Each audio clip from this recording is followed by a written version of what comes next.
Versets 1 à 9. Seconde apparition de Dieu à Salomon. Cette apparition eut lieu après l'achèvement des constructions, temples et palais, par conséquent dans la 20e année du règne de Salomon. C'était un avertissement que Dieu donnait au roi, arrivé au fait de la grandeur, le relâchement moral était à la porte. Passage correspondant, 2 Chroniques 7.11-22. Comme il lui était apparu à Gabaon, un roi 3.5, c'est sans grave dire pendant la nuit et en songe.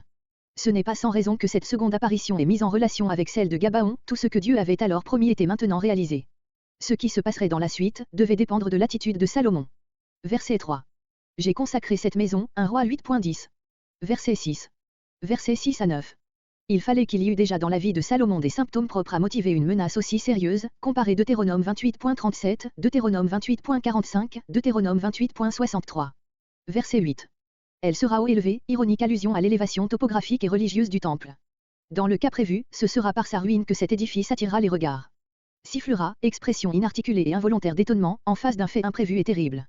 Verset 10. Verset 10 à 28 pays de Kaboul, ville fortifiée par Salomon, vaisseau envoyé à Ophir. Verset 10 à 14 le pays de Kaboul. Courte notice relative à un règlement de compte entre Salomon et Hiram pour les matériaux fournis par ce dernier. Au commencement de ses constructions, Salomon avait rémunéré Hiram pour tous les matériaux qu'il lui fournissait, par des livraisons en nature, selon le traité 1 Roi 5.9-11. Mais à mesure que les dépenses s'étaient accrues, il était devenu son débiteur au point que Hiram avait même dû lui prêter de l'argent comptant. En échange, Salomon avait engagé quelques villes situées à l'extrémité septentrionale de son territoire, sur les confins de la Phénicie. Quand il fut obligé de les lui céder tout de bon, ils allèrent les visiter ensemble et alors se passa ce qui est raconté au verset 12 et suivant. Ce district était habité surtout par des païens, restes des anciens habitants cananéens et parents des Phéniciens. De là le nom de Guelil, cercle, des gentils, Ésaïe 8.23, d'où est venu le nom postérieur de Galilée. Cette circonstance explique comment Salomon put consentir à faire cession de ce territoire, lequel ne peut être identifié avec le Kaboul de Josué 19.27, qui en faisait peut-être partie. Verset 13.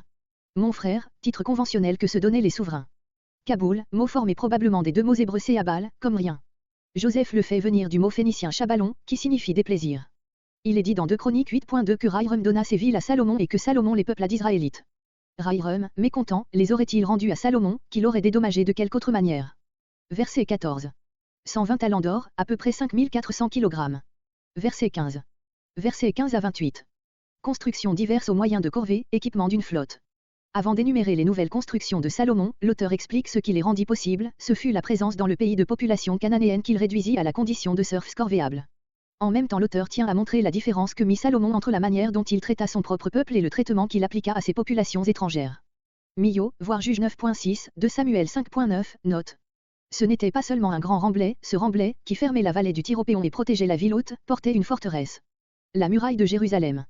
Cette muraille devait envelopper toute la ville, y compris la montagne du Temple, tandis que jusqu'alors la cité de David était seule entourée d'une enceinte fortifiée, un roi 3.1. Redse, ville de Nephtali commandant la frontière septentrionale du pays, Josué 11.1. Megiddo, un roi 4.12, entre le mont Tabor et la baie de Saint-Jean d'Acre, protégeant la route qui allait de la mer à la plaine du Jourdain. Gézer, ville cananéenne, à la frontière sud d'Éphraïm, Josué 10.33, dominant, comme Beth-Horon, l'entrée des défilés par lesquels on avait directement accès de la plaine maritime au plateau de Jude et Jérusalem. Gézer et Beth-Horon étaient la clé du sud du pays, comme Redse celle du nord et Megiddo celle du centre. Salomon s'appliquait à entourer son royaume d'une ceinture de forteresses. Verset 16. Ce verset est une parenthèse destinée à expliquer comment Gézer devint la propriété de Salomon. Cette ville était restée au pouvoir d'une peuplade cananéenne dans le territoire même d'Éphraïm, Josué 16.10. Nous ne savons sous quel prétexte Pharaon l'attaqua et la détruisit. Verset 17. Bâti, rebâti. La base Beth-Horon, voir Josué 10.14, note, aujourd'hui le village de Beur-Takta.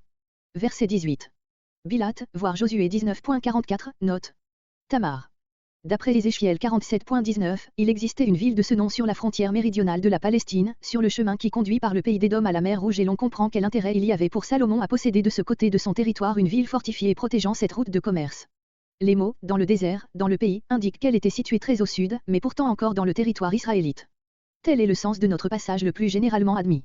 Dans le passage parallèle de Chronique 8.4, au lieu du nom de Tamar, Palmier, se trouve le nom de Tadmor, qui a le même sens, mais qui désigne ordinairement la ville célèbre de Palmyre, située au nord-est de la Palestine, dans le désert syrien et servant d'entrepôt entre Dama et l'Euphrate. L'auteur des Chroniques a-t-il mal compris l'écrit sur lequel reposent nos deux relations, ou bien dans le texte même des rois Tamar désignerait-il Palmyre, comme l'ont cru des savants distingués? Il faudrait dans ce cas entendre les mots, dans le désert, du grand désert syrien et transposer le, qui suit, avant les mots, dans le pays, de manière à opposer les villes mentionnées ensuite, situées dans les États de Salomon, à Tadmor, situées en dehors. Autrement, on devrait prétendre que le territoire israélite s'étendait alors, dans cette direction, jusqu'à l'Euphrate. Verset 19. Les villes servant de magasins étaient des villes fortifiées où l'on tenait des provisions de vivres en réserve pour les temps de guerre ou de disette, 2 Chroniques 32.28. Les villes pour les chars, voire un roi à 4.26 et un roi à 10.26. Au Liban. Il pouvait importer à Salomon d'avoir là de grands approvisionnements, puisque c'était le point de départ des expéditions du côté de l'Est et du Nord. Verset 21. N'avait pu vouer à l'interdit, voire juge 1.19, note. Verset 22.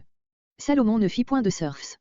Les 30 000 ouvriers hébreux de un roi à 5.13 ne furent pas traités comme tels, par exemple, il passait 2 mois chez eux. Ceux-ci furent ses gens de guerre. Le sens est que l'état de soldat, ainsi que toutes les charges honorifiques, civiles ou militaires, étaient réservés aux nationaux. Malgré cette différence, cet état de choses pesait à Israël, habitué à la liberté. Verset 23. 550, voire un roi 5.13. Verset 24. Versets entre 24 et 25. 2 courtes notices qui montrent comment certaines irrégularités temporaires, signalées au début de ce règne, un roi 3.14, prirent fin par le fait de l'achèvement du temple et du palais royal. Salomon ayant bâti le palais de la reine, elle put quitter la maison de David, au sud du temple, où elle avait demeuré temporairement, comparé 2 Chroniques 8.11, où est indiqué comme motif de ce changement le fait que l'arche de l'Alliance avait habité pendant un certain temps dans ce palais de David. Fut montée. On se rappelle que la cité de David était située au-dessous du temple, sur la pente méridionale de la colline, 2 Samuel 5.9, note. Les palais de Salomon et de la fille de Pharaon se trouvaient entre cette cité et le temple, voire un roi à 7.1, un roi à 7.8, note et le plan. Sans doute cela rapprochait la demeure de la fille de Pharaon de l'enceinte du sanctuaire et c'est pourquoi plusieurs ont placé son palais sur la ville haute, en face de la terrasse du temple, en expliquant le mot monter par le fait qu'elle dut d'abord descendre de la cité de David dans le Tyropéon, pour remonter ensuite sur le versant occidental, sens qui serait peu naturel. Mais il faut se rappeler que le palais de cette princesse étrangère était séparé du temple par la muraille qui environnait la grande cour et par les parvis. Millot, voir verset 15, note. Verset 25. 3 fois dans l'année. Jusqu'alors on sacrifiait encore sur les hauts lieux, dès maintenant le culte fut concentré, conformément à Deutéronome 12.4 et suivant, dans le temple, qui devint le rendez-vous des tribus. Selon l'antique loi mosaïque, ces grands rassemblements nationaux avaient lieu à Pâques, à Pentecôte, fête des semaines, et à la fête des Tabernacles.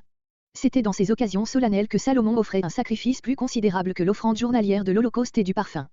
Salomon offrait, évidemment faisait offrir, comme au verset 26 construisit pour fit construire, par les personnes chargées de cet office, les Lévites et les sacrificateurs. De l'encens. Il ne s'agit pas du parfum qui s'offrait journellement sur l'autel d'or, mais de celui qui accompagnait les gâteaux sacrés offerts avec les victimes d'action de grâce sur l'autel des Holocaustes. La maison fut définitivement constituée, il acheva de faire de la maison ce qu'elle devait être, le sanctuaire national. Verset 26. Versets 26 à 28. Ce fut par le moyen de cette flotte que Salomon se procura une partie de l'or nécessaire pour ses constructions et pour le train de sa cour. Etzion-Guéber, port situé à l'extrémité septentrionale du golfe oriental de la mer Rouge, nombre 33.35, Deutéronome 2.8.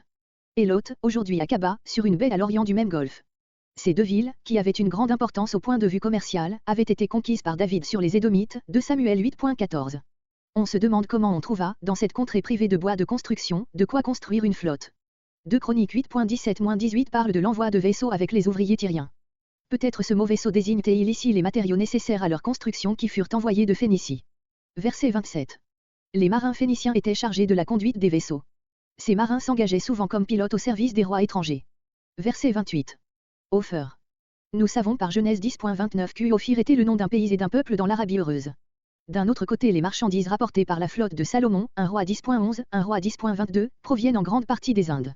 On peut donc admettre que les vaisseaux de Salomon s'arrêtaient en Arabie pour y trafiquer avec des marchands venus des Indes. Le port d'Ophir, situé sans doute sur le littoral de l'Arabie, dans le Yémen, servait d'entrepôt pour le commerce, voir Genèse 10.29, note. 420 talents. On suppute difficilement la valeur de cette somme en monnaie actuelle, environ 19 tonnes d'or. Cette somme fut-elle acquise dans une seule expédition, ou bien indique-t-elle le résultat de toutes celles qui eurent lieu? Le texte peut s'interpréter des 2 manières. On se demande de quelle façon les gens de Salomon se procurèrent cette somme énorme. Fut-ce simplement par des échanges? Mais quels objets d'échange la Palestine aurait-elle offert? Travaillèrent-ils eux-mêmes dans les mines? Cela pourrait servir à expliquer les 3 années dont parle un roi 10.22. Nous ignorons ce détail.